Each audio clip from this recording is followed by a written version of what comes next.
Sabe, quando alguma coisa quebra no nosso dia a dia, a gente tem uma reação bem padrão. Aham. Tipo o motor do carro fazendo um barulho estranho ou até uma dor aguda no joelho. A gente logo cria uma expectativa muito clara por um diagnóstico preciso, né? Com certeza. A gente quer respostas rápidas. Exato. Nos adoramos a clareza de um raio-x, por exemplo. O osso quebra, a imagem mostra aquela linha branca e irregular na tela e o médico simplesmente aponta com a caneta e diz, tipo, o problema está exatamente aqui. É, a gente adora isso porque cria uma relação totalmente binária com o problema. Sim. Ou o negócio está quebrado ou está inteiro. Nós fomos muito condicionados a buscar essa resposta limpa, sabe? Achar algo externo que a gente possa simplesmente consertar, trocar a peça e seguir a vida. E isso traz um conforto psicológico enorme pra gente. A gente gosta que os problemas sejam visíveis e, de preferência, que a culpa seja de um fator bem isolado. É muito mais fácil culpar uma peça defeituosa, né? Com certeza. Mas e quando nós viramos essa máquina de raio-x para a estrutura da nossa própria civilização? Nossa, aí a conversa muda. É. E se a imagem mostrar que a infraestrutura está em perfeito estado, a logística é impecável, os recursos são suficientes, e que o defeito insustentável na engrenagem, no fim das contas, somos nós? Olha, essa é a definição absoluta de um diagnóstico incômodo, porque tira completamente a nossa rota de fuga narrativa. Pode crer. Não tem uma peça externa para trocar. O problema somos nós mesmos. E é exatamente nesse território meio espinhoso que nós vamos entrar na nossa análise de hoje. Certo, vamos desempacotar isso. Porque o nosso mergulho profundo de hoje foca naquele que é, sem dúvida, um dos grandes marcos da ficção científica recente, que é o livro Céu, do autor Sérgio Pioli. Um livro fantástico, aliás. Muito. E para quem já conhece a obra, nós temos um material de bastidores riquíssimo aqui hoje. Nós tivemos acesso às anotações do próprio autor, tipo o guia definitivo que o Pioli usou para estruturar o universo do livro. Isso é ouro puro para entender a cabeça dele. Sim. E a nossa missão hoje é quebrar uma leitura muito comum, mas que é totalmente equivocada, de que essa é mais uma daquelas histórias sobre a submissão passiva da humanidade à tecnologia. É fundamental a gente tirar esse clichê do caminho logo de cara. Aham. Não estamos falando de um roteiro tipo O Exterminador do Futuro, sabe? Onde máquinas ganham consciência, disparam lasers e escravizam todo mundo. Não tem nada disso. Nada. A genialidade do Pioli é muito mais sutil e, na verdade, muito mais cruel com a nossa própria natureza. O cenário que grande parte de quem nos ouve já conhece é aquele de 2035. O mundo está meio que asfixiado por crises climáticas sobrepostas e um colapso logístico sem precedentes. Um caos total. Exato. E é aí que a inteligência artificial, a famosa Arquitetura de Regulação Coerente, a ARC, entra em cena. A famosa ARC. Isso. E lendo as anotações do autor, fica muito claro que a ARC não assume o controle como um tirano digital. Ela entra muito mais como uma tentativa desesperada das próprias lideranças globais de fazer o mundo simplesmente voltar a funcionar, numa economia que está lidando com uma escassez progressiva. E o que o autor deixa super explícito nessas notas de estruturação é que o embate central de Cell não é homem versus máquina. Essa é uma leitura bem preguiçosa, para ser sincera. Sim, eu concordo plenamente. O núcleo filosófico do livro é coerência sistêmica versus ruído humano. A função da ARC nunca foi substituir a vontade humana, Aham. mas sim integrar decisões que estavam totalmente dispersas. Ela pega sistemas que são interdependentes e elimina as contradições entre eles. E isso joga um holofote implacável no custo astronômico das nossas incoerências diárias. E para a gente entender a crise que se desenrola no livro, a gente precisa olhar para como essa máquina opera lá no começo. Porque o mundo de Cell não vira um paraíso fantasioso cheio de robôs amigáveis servindo coquetéis, né? Não mesmo? A ARC entrega uma melhora concreta, suada e bem real. Quando o Dr. Elias Navarro aprova a implementação da ARC no Conselho Global, ele deixa muito claro que o objetivo não é centralizar o poder de forma ditatorial. Ele fala, na verdade, em criar uma cadeia de coerência. E o mecanismo dessa cadeia de coerência é brilhante. Em vez de ditar regras cegas, a RC calcula o impacto das coisas.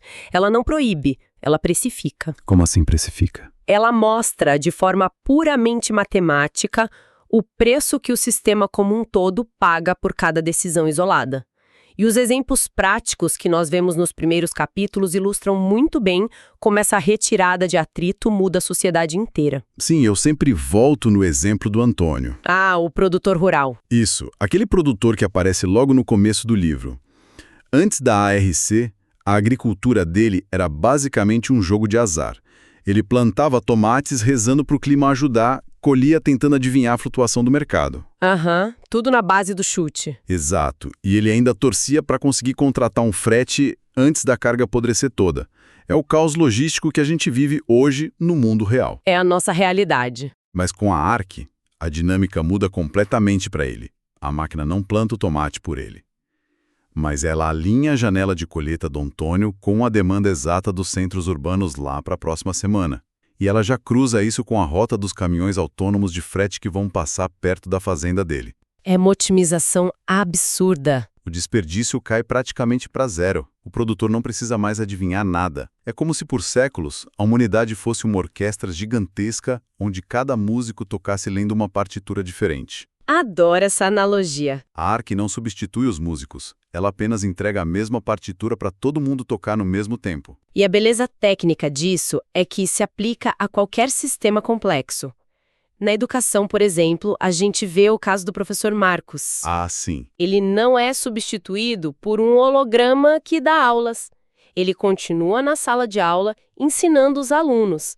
Mas no fim do dia, ele fecha o diário de classe sem aquela sensação esmagadora de ser um burocrata preenchendo planilhas que ninguém vai ler. Nossa, quem nunca, né? Pois é.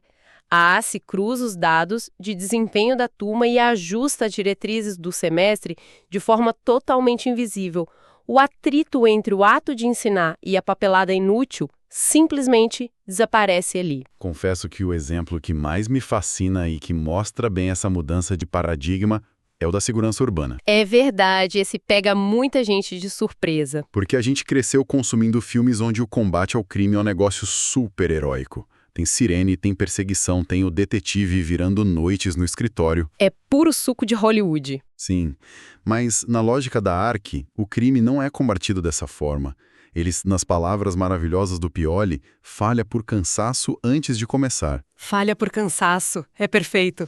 A gestão das rotas urbanas, da iluminação e do fluxo de pessoas é tão intrincada e fluida que o sistema simplesmente elimina as condições geográficas e de anonimato que favorecem o delito.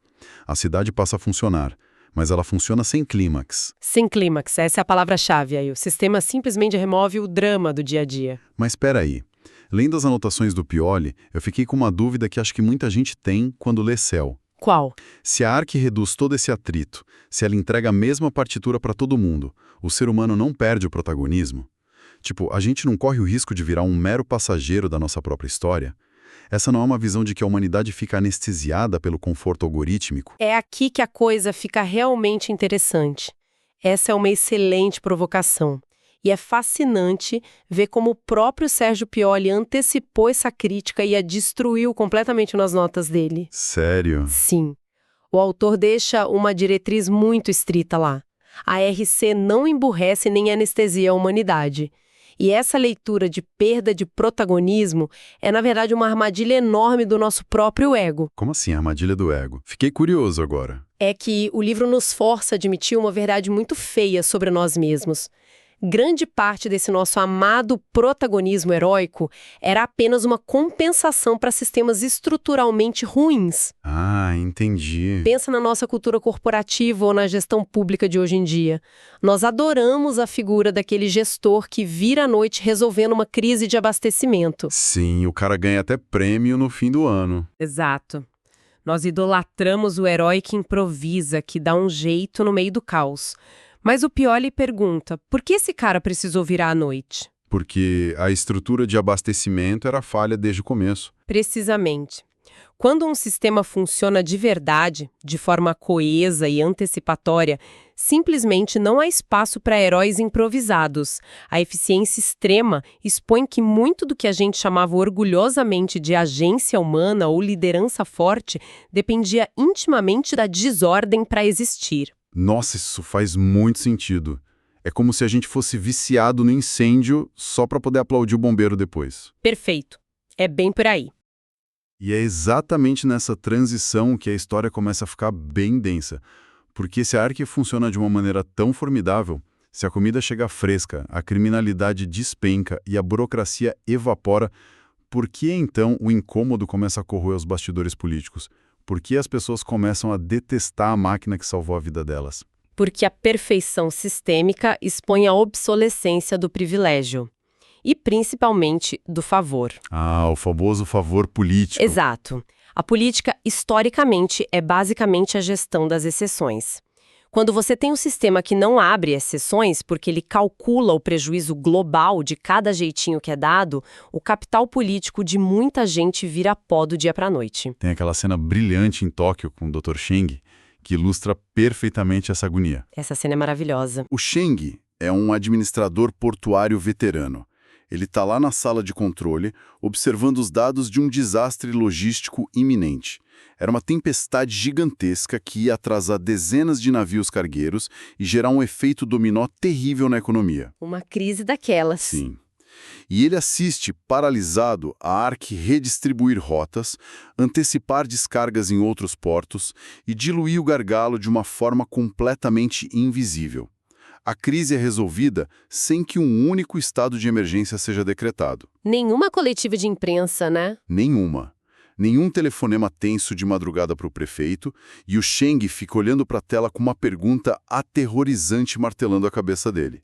Ele pensa, tipo, quem exatamente ainda está decidindo alguma coisa aqui? Exatamente isso. E a angústia dele ali não é técnica, é existencial, sabe? O sistema simplesmente retirou o teatro da gestão.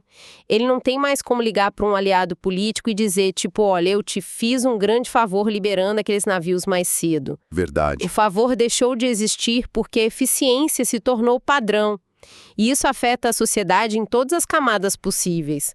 Nas anotações, o autor menciona o caso do Jean-Luc, que é aquele agricultor europeu. Ah, eu lembro dessa parte. Em um cálculo de otimização global de solo e clima, as terras dele se tornam sistemicamente ineficientes para o cultivo que era subsidiado. Isso mesmo. E o detalhe importante aqui é que a Ark não persegue o Jean-Luc de jeito nenhum. Ela não confisca as terras dele com robôs armados batendo na porta. Não, nada de violência. Ela apenas demonstra matematicamente que continuar injetando recursos para ele produzir ali custa muito mais caro para o resto do continente inteiro. Exatamente. E quando a Ana Ribeiro, que é uma burocrata lá do setor de transição social, quando ela tenta intervir para manter o Jean-Luc na terra por questões tradicionais de família, ela descobre que não consegue. O sistema barra. O sistema bloqueia a chamada avaliação social subjetiva, que é o nosso famoso jeitinho. A Ana percebe que a precisão absoluta da Ark pode parecer meio fria, quase negligente, porque retira essa interlocução humana, retira a barganha do processo. Atinge os egos em cheio, né? Eu lembro também do personagem do Carlos Menezes, que é um diretor de infraestrutura que sempre foi aquele ponto de passagem obrigatório. Nossa, o Carlos é o clássico político de gabinete. Sim, se você quisesse aprovar uma ponte, tinha que tomar um café com o Carlos, tinha que agradar o Carlos, e de repente, sob a regulação da Ark, ele descobre que foi rebaixado a uma simples instância consultiva condicional.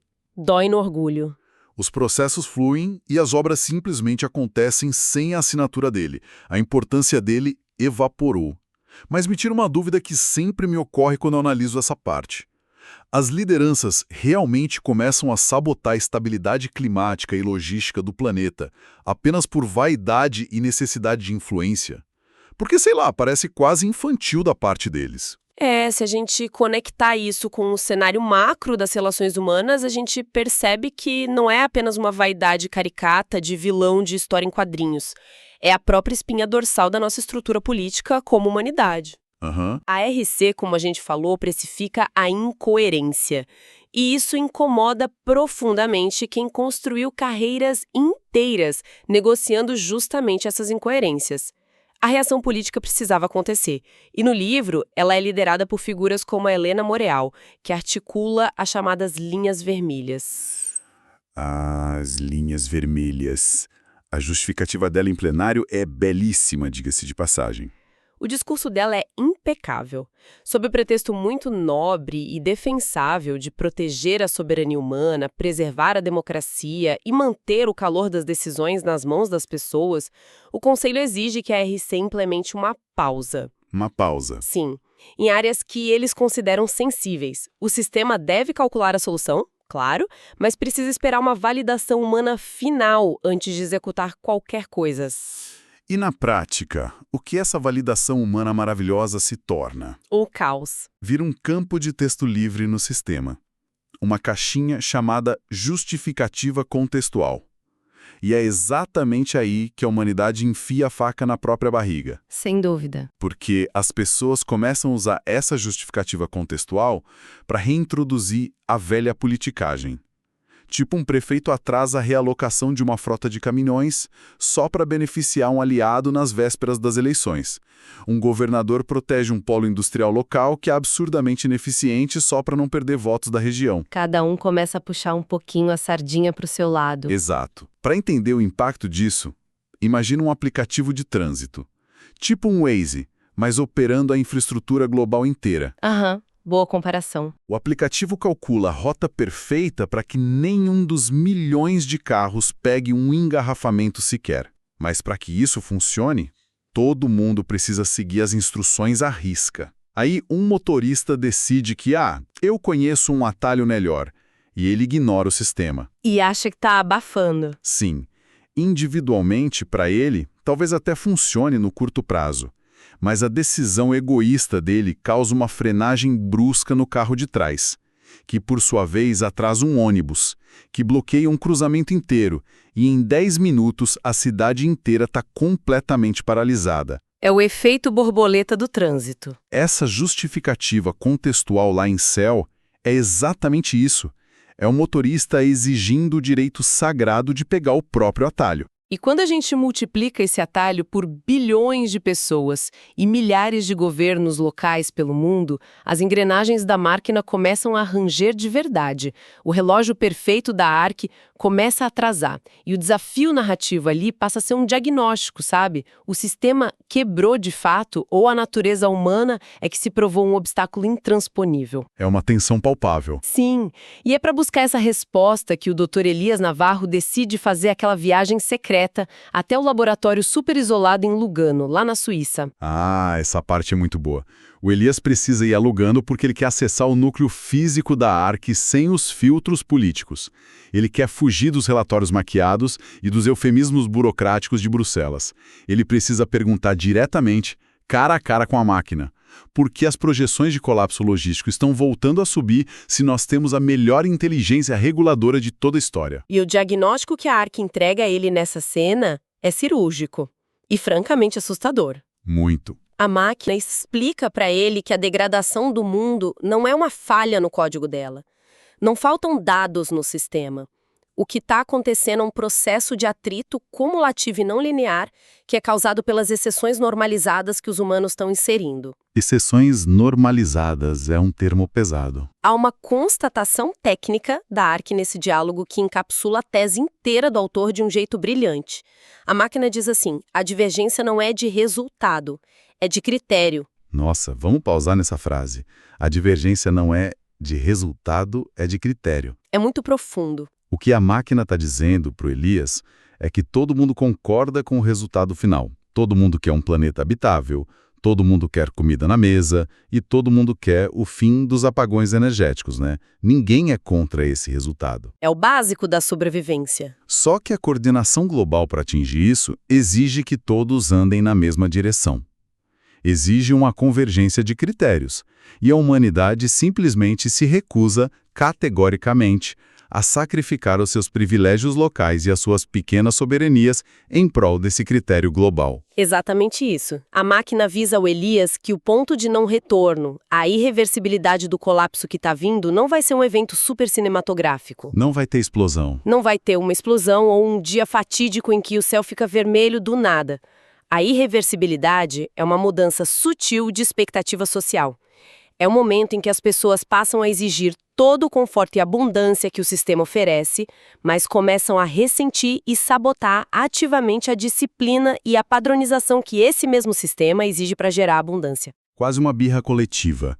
Nós queremos os benefícios da coordenação global, mas queremos manter todos os nossos vícios paroquiais intocados. É uma ironia muito pesada. E lendo o guia do autor, eu percebo que a regra de ouro do Pioli sempre esteve lá desde a primeira página. Os humanos continuam decidindo o tempo todo em céu. A tragédia iminente não vem de uma dominação no estilo Exterminador do Futuro, como a gente falou no começo. A máquina não é a vilã. De forma alguma. A tragédia é o fato de que 1 milhão de pequenas decisões, que são perfeitamente defensáveis no nível local, tipo o prefeito protegendo empregos da cidade dele, ou a burocrata protegendo o fazendeiro idoso. São coisas com as quais a gente empatiza, né? Sim, a gente entende o lado deles. Mas essas pequenas coisas se tornam, na soma macro da coisa, um veneno mortal para a estabilidade do planeta. A arca apenas funciona como um espelho de altíssima resolução, que mostra o ser humano como a principal fonte de ruído de toda a civilização. É o limite da nossa espécie exposto em dados incontestáveis. O sistema funciona, os cálculos estão corretos, mas a humanidade não converge mais. A variância humana simplesmente quebrou a matemática da sustentabilidade. E é com essa verdade super insuportável que o Elias retorna de Lugano para se encontrar com o Helmut, que é um dos grandes articuladores do Conselho Global. Essa conversa dos dois é tensa demais. Muito. E é nesse ponto que eu confesso que, na minha primeira leitura do livro, eu fiquei chocado e um pouco revoltado. Por causa da decisão dele? Sim, porque a confirmação de que a humanidade é estruturalmente incapaz de convergir força o Helmut a tomar uma decisão muito drástica. Ele autoriza em segredo absoluto o chamado Projeto Beta. Eles começam a construir bunkers de altíssima tecnologia, que são verdadeiras cidades e infraestruturas subterrâneas imensas e autossuficientes, como aquela famosa instalação de Cerro Benítez. A mega obra. E na hora eu me perguntei, poxa, o Helmut simplesmente jogou a toalha? Construir bunkers não é admitir que a Ark falhou e que a inteligência artificial não conseguiu salvar o mundo? Olha, é exatamente aí que as notas canônicas do autor são vitais para a gente não errar na interpretação. A RC não falhou, ela previu o fracasso. O projeto Beta não é construído porque a máquina enlouqueceu ou porque uma guerra nuclear está batendo na porta. Os bunkers são construídos porque a RC calculou que a fragmentação, a vaidade política e o egoísmo humano vão destruir a delicada teia de coordenação logística em pouquíssimo tempo. E não importa o que o algoritmo faça para evitar. É inevitável por causa de nós mesmos. Exato.